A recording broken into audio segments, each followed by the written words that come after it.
La grande histoire nous fauche dans notre quotidien, la même sidération, partout, tous et chacun.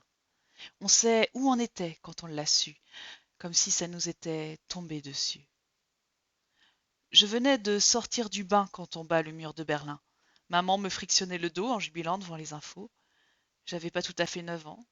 Je sentais que c'était important. Quelqu'un jouait du violoncelle et l'avenir déployait ses ailes. Le Rwanda, j'avais 13 ans. Et c'était les vacances de Pâques. Marée Poitevin, un gîte charmant. Tous les jours, on faisait de la barque. Le soir, aux infos, on voyait l'horreur se jouer à la machette depuis notre havre de paix. Le monde marche vraiment sur la tête. Le 11 septembre, c'est un mardi.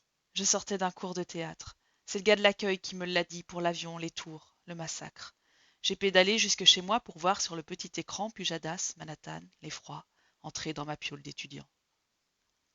En 2004, le tsunami, j'étais partie fêter Noël, un petit séjour chez mamie. Tout nous semblait superficiel. Chocolat et marron glacé, tandis qu'on savait que là-bas, une partie du monde se noyait, une autre fouillait les gravats.